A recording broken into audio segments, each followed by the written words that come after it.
வணக்கம். செய்திகள் வாசிப்பது எம் பிரியா. விளையாட்டை கையில் எடு, போதைப் பொருளை கைவிடு, காவல்துறையினர் அதிரடி. தமிழகத்தில் போதைப் பொருளை முற்றிலும் ஒழிக்க வேண்டும் என்ற எண்ணத்தில் அதற்கான நடவடிக்கை எடுக்கப்பட்டு வருகிறது. அதன்படி தூத்துக்குடி நகர் பகுதியில் போதைப் பொருள் முற்றிலும் தடுக்க வேண்டும் என்ற எண்ணத்தில் காவல்துறையினர் அதிரடியாக பல்வேறு நடவடிக்கை எடுத்து வருகின்றனர். அதன்படி தூத்துக்குடி நகர காவல் துணை கண்காணிப்பாளர் சுனில் பல்வேறு நடவடிக்கைகளில் ஒவ்வொரு காவல்துறையினரும் போதைப் பொருளை ஒழிக்க வேண்டும் என்ற எண்ணத்தில் செயல்பட்டு வருகின்றனர். அதன்படி வடப்பாக்கம் காவல் நிலைய ஆய்வாளர் வேல்ராஜ், உதவி ஆய்வாளர் சிவகுமார் மற்றும் காவல்துறையினர் வடப்பாக்கம் காவல் நிலையத்திற்கு உட்பட்ட எல்லையில் போதையில்லா பகுதியாக உருவாக்க வேண்டும் என்ற எண்ணத்தில் அதிரடியாக இளைஞர்களை போதைப் பொருளுக்கு அடிமையாக்காமல் இருக்கவும், போதை பழக்கத்தை கைவிட வேண்டும் என்ற எண்ணத்தில் போதைக்கு எதிரான கைப்பந்து போட்டி வடப்பாக்கம் காவல் நிலையத்திற்கு உள்ளே உள்ள விளையாட்டு மைதானத்தில் விளையாட்டு கையில் எடு, போதைப் பொருளை கைவிடு என்ற விழிப்புணர்வு நோக்கத்தில் கைப்பந்து போட்டி நடைபெற்றது. இந்த போட்டியில் சென்ட் சேவியர்ஸ் பள்ளி, சென்ட் தாமஸ் பள்ளி, கால்டுவெல் பள்ளி, லசால் பள்ளி ஆகிய பள்ளி மாணவர்கள் கைப்பந்து போட்டியில் விளையாடினார்கள். விளையாட்டு போட்டியில் முதல் பரிசை சென்ட் சேவியர் பள்ளி தட்டிச் சென்றது. இரண்டாவது பரிசை லசால் பள்ளியும், மூன்றாவது பரிசை கால்டுவெல் பள்ளியும், நான்காவது பரிசை சென்ட் தாமஸ் பள்ளியும் பெற்றது. வெற்றி பெற்ற அணிக்கு பரிசு கோப்பையும் சான்றிதழும் தூத்துக்குடி நகர காவல் துணை காவல் கண்காணிப்பாளர் சுனில் வழங்கினார். நிகழ்ச்சிக்கான ஏற்பாடுகளை வடப்பாக்கம் காவல் நிலைய ஆய்வாளர் வேல்ராஜ், உதவி ஆய்வாளர் சிவகுமார் மற்றும் காவல்துறையினர் செய்திருந்தனர். நிகழ்ச்சியில் போக்குவரத்து காவல் ஆய்வாளர் சுனை முருகன் மற்றும் காவல்துறையினர் கலந்து கொண்டனர். தூத்துக்குடி நகர் பகுதியில் போதைப் பொருளை முற்றிலும் ஒழிக்க வேண்டும் என்ற எண்ணத்தில் காவல்துறையினர் இளைஞர்கள் போதைக்கு அடிமையாக கூடாது என்ற எண்ணத்திலும் போதையில் இருந்து விடுபட வேண்டும் என்ற நோக்கத்தில் இந்த விளையாட்டு போட்டி நடைபெற்றது. அதற்கு முன் உதாரணமாக காவல் ஆய்வாளர் வேல்ராஜ் மற்றும் உதவி ஆய்வாளர் சிவகுமார் காவல்துறையினர் எடுத்த முயற்சி மக்கள் மத்தியில் பெரும் வரவேற்பு பெற்று உள்ளது. இந்த நிகழ்ச்சி நடத்திய காவல்துறையினரை இதுபோல தொடர்ந்து பல்வேறு போட்டிகள், பல்வேறு நிகழ்ச்சிகள் நடத்தப்பட்டு இளைஞர்கள் போதைக்கு அடிமையாகாமல் இருப்பதற்கான நடவடிக்கையை காவல்துறையினர் மேற்கொள்ள வேண்டும் என தூத்துக்குடி நகர் காவல் துணை கண்காணிப்பாளர் சுனில் தெரிவித்துள்ளார்.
Again, the point.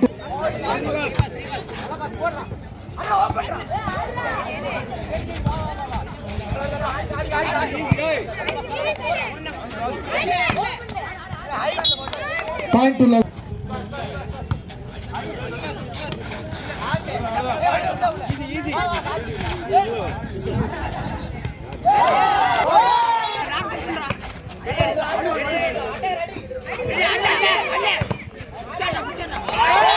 Yes, to serve. Score 5 all.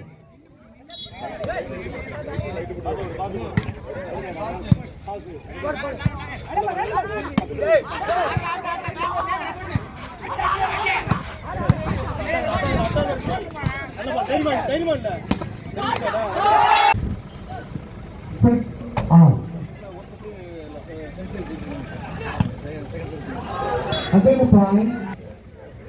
7-6.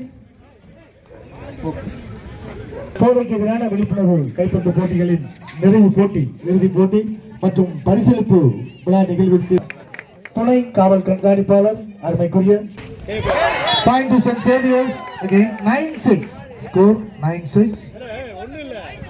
Send Xavier's to serve. Thoothukudi மாநகரின் தலை சிறந்த அனைத்து மாணவர்கள் மற்றும் வெற்றி பெற்ற மாணவர்களுக்கு கோப்பைகள், சான்றிதழ்கள் மற்றும் பரிசுகளை வழங்கி சிறப்பிக்க வருகின்றிருக்கக்கூடிய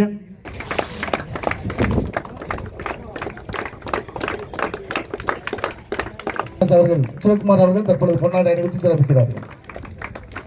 தலைமையாற்றி சிறப்பித்துக் கொண்டிருக்கக்கூடிய துணை காவல் கண்காணிப்பாளர் தூத்துக்குடி நகர உட்கோட்டம் 4ஆம் இடம் சென்ட் தாமஸ் மெட்ரிக் மேல்நிலைப்பள்ளி மாணவர்கள். விளையாட்டை தேர்ந்தெடு, போதைப் பொருளை தவிர்த்திடு, போதையில்லா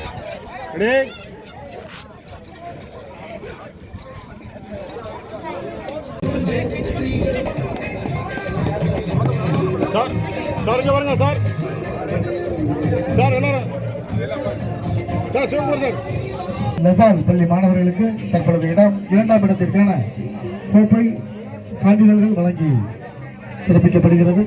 வழங்கிய எஸ் சுனில் அவர்கள் அனைத்து பரிசுகளையும் நமது மாணவர்களுக்காக வழங்கி சிறப்பித்துக் கொண்டிருக்கிறார்கள்.